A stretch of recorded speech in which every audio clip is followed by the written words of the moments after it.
아우구티니스 고백록록 제4권 제14장 그 책을 로마의 수사학자 히에리우스에게 바치다. 그러나 오 나의 주 하나님, 무엇이 내 마음을 움직여 이 책들을 로마의 웅변가인 히에리우스에게 헌정하게 되었습니까? 나는 이 남자를 만난 적이 없으면서도 이자의 지적 능력에 대해 자자한 명성 때문에 그를 사랑했습니다. 그의 말 중 얼마를 내가 들었을 때 나는 희열을 느꼈습니다. 그러나 그보다 나를 더 기쁘게 만들었던 것은 이 남자가 다른 사람들을 감명시켜 큰 칭찬을 들었다는 사실이었습니다.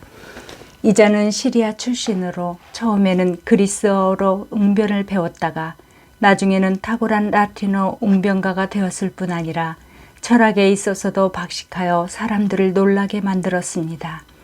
그러므로 우리가 한 번도 본 적 없는 사람이 칭찬과 사랑을 받고 있는 것이었는데, 그러면 이 사랑은 단순히 다른 사람이 칭찬하는 말을 들어서 생겨난 것이 없겠습니까? 그렇지 않습니다. 다만 누군가가 그 사람을 사랑하는 모습에 다른 사람의 마음에도 불꽃이 있는 것입니다. 이러한 이유로 우리는 누군가가 꾸밈없는 마음으로 누군가를 칭찬한다고 생각될 때 우리도 그 사랑에 전염되는 것입니다. 이러한 일은 누군가를 사랑하는 이가 그 누군가를 칭찬할 때 일어납니다. 그러므로 그때에 나는 사람들을 사랑하되 다른 이들의 판단에 근거해서 사랑했고, 누구도 속일 수 없는 나의 하나님, 당신의 판단을 믿고 사랑한 것이 아닙니다. 그러나 그렇다면 내가 그런 사람들에게 가졌던 그 마음이 내가 유명한 전차 기술을 볼 때나 위대한 검투사를 볼 때와 같지 않았던 것입니까? 심지어 기수나 검투사가 오히려 더 명성있고 사람들에게 유명할 수도 있는데 말입니다. 사실 나는 그 웅변가를 무언가 다른 그리고 진지한 마음으로 열망했음이 분명한데, 이는 아마 나 자신도 그런 사랑을 받기를 원했기 때문이었을 것입니다. 그러므로 나는 사람들이 나를 배우들과 같은 자리에 두고 칭찬하고 사랑하기를 원한 것이 아니었습니다. 비록 나 자신도 배우들을 칭찬하고 좋아했기는 하지만 말입니다. 그러나 내가 배우가 되어 유명해질 바에야 나는 무명신세를 택할 것이었으며, 그런 사랑을 받느니 미움을 받는 것이 나을 정도였습니다. 어떻게 이토록 다양한 충동과 온갖 종류의 사랑이 한 영혼 안에 깃들어 있을 수 있는 것입니까? 내가 그런 것을 싫어하지도 않았으며 오히려 나와 다를 것 없는 다른 사람이 그렇게 되는 것은 좋아했는데, 왜 나는 내가 직접 그렇게 되는 것은 피하였습니까? 왜냐하면 가령 좋은 말을 보고 감탄하는 사람이 있고, 그 사람이 직접 말이 될 수 있다고 해도 스스로 말이 되는 것을 택할 리가 없기 때문입니다. 같은 논리가 우리와 비슷한 본성을 가진 배우에게도 적용되는 것입니다. 그러므로 나는 사람을 사랑하되 내가 사람이 되는 것은 싫어한 것입니까? 사람은 그 자체로 대단히 심오합니다. 오 주님, 그러나 당신께서는 사람의 머리카락까지도 세시고 당신의 허락 없이 그것들이 땅에 떨어지게 하지 않으십니다. 그러나 머리에 달린 털럭이 사람의 감정이나 심장의 박동보다 헤아리기 더 쉽습니다. 그러나 내가 너무나 사랑했던 그 웅변가는 내가 그렇게 되고 싶다고 생각했던 종류의 사람이었습니다. 그래서 나는 부풀어가는 교만함으로 어리석게 행하여 온갖 교훈의 풍조에 밀려 요동하게 되었습니다. 그런데 그러는 중에도 나는 아주 은밀하게 당신의 인도를 받는 중이었습니다. 그렇다면 내가 그 웅변가를 사랑했던 것이 칭찬하는 사람들 때문에 더욱 그리한 것이며 칭찬의 대상이 된 것들 때문이 아니었다는 것을 이제는 어떻게 내가 알며 어떻게 확신 있게 당신께 말씀드릴 수 있습니까? 이는 만약 이 사람이 칭찬을 전혀 받지 못하고 똑같은 사람들이 이 사람을 비난하거나 이 사람의 능력에 대해 오히려 비방하거나 거부감을 보였다면 내가 그를 사랑하고자 하는 마음이 자극받지도 그 마음에 불이 붙지도 않았을 것이 분명하기 때문입니다.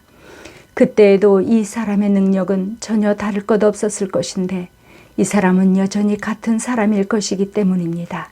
이 가상의 상황에서 달라진 것이라고는 오직 주변 구경꾼들의 태도뿐입니다. 무력한 영혼이 엎드려져 있는 것을 보십시오. 영혼은 진리의 확고함에 붙잡혀 있는 것이 전혀 아니었습니다. 교만한 자의 허파에서 바람같이 쏟아져 나오는 이런저런 말들의 영혼이 이리저리 휘둘려 다니고 빛이 희미하게 되어 진리는 보이지 않게 되고 맙니다. 보십시오. 이러한 일이 우리에게 일어납니다. 내게는 내 글솜씨와 학문적인 열정을 그 남자에게 알리는 것이 중요했습니다. 만약 그 남자가 칭찬해 주었다면 나는 그를 더 존경했을 것입니다. 그러나 반대로 그가 혹평한다면 당신의 자리가 없었던 내 텅 빈 가슴은 상처를 받았을 것입니다. 그래서 나는 아름다움과 조화에 대하여를 고민하였어서 내 글을 그자에게 헌정했습니다. 나는 그 일을 자랑스럽게 여겼으나 나를 보고 내 행동을 따라하는 사람은 아무도 없었습니다. 제15장 그 책의 내용에 대한 비판. 오 전능하신 하나님, 하지만 나는 그때까지도 아름다움의 본질에 대한 이 중대한 사실들의 요점이 주님의 솜씨에 어떻게 묻어나는지를 알지 못하고 있었습니다. 홀로 기이한 일들을 행하시는 하나님, 나의 정신은 만질 수 있는 실제들에 대하여 그 자체가 아름다운 것도 다른 것들과의 관계 속에서 아름다워 보이는 것도 모두 아름답다고 규정하고 있었습니다.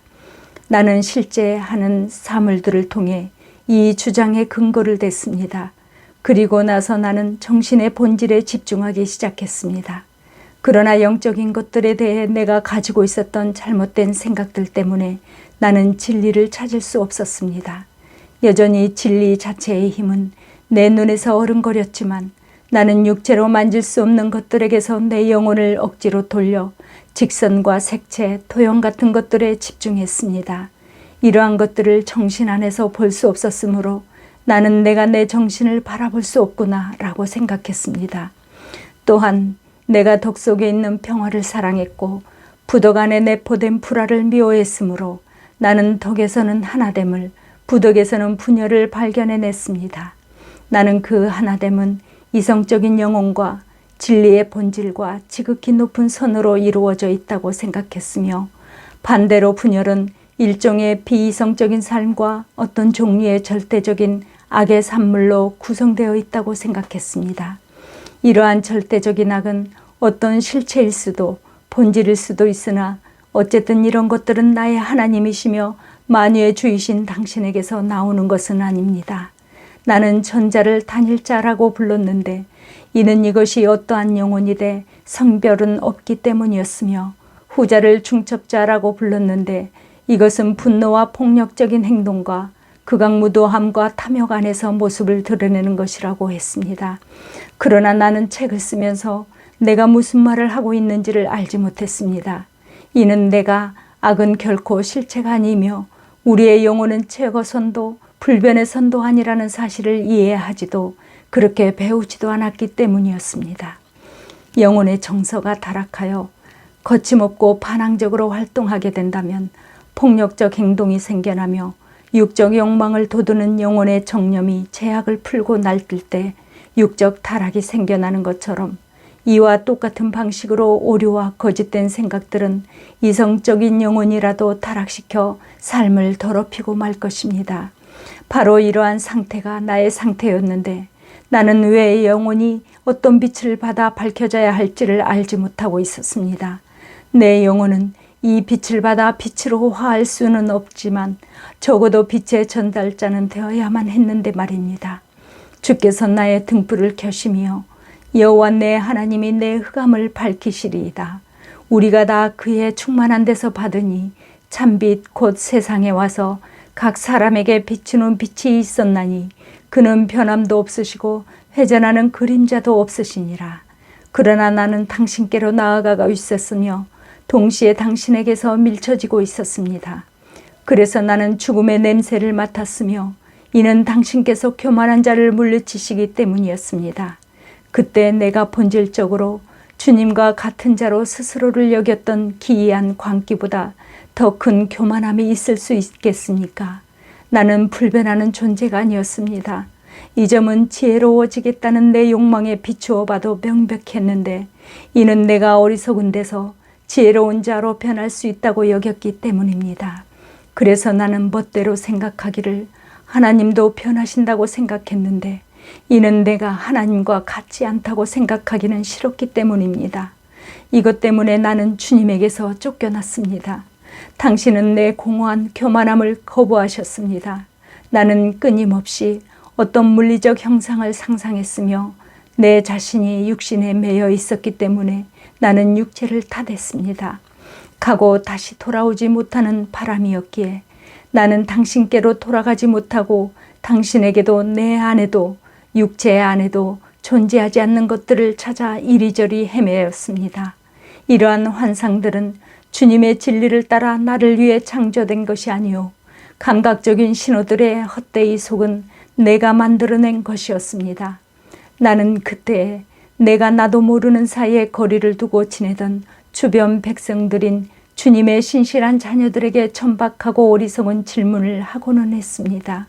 이런 질문들이란 하나님이 지으신 영혼이 왜 잘못을 범하는 것입니까? 나는 누군가 내게 도리어 같은 질문이었는데도 그런즉 왜 하나님이 잘못을 범하는 것입니까? 라는 질문을 싫어하였습니다. 나는 주님의 불변하는 실체가 필연적인 오류에 매여 있다고 주장함으로써 가변적인 내 실체가 자유의지를 따라 방황하며 그에 대한 처벌로 내가 오류에 빠져 있다는 생각을 떨쳐버리려 했습니다. 오히려 당신의 불변적인 실체가 육체의 강요에 의해 어쩔 수 없이 잘못을 범하는 것이라고 주장했습니다.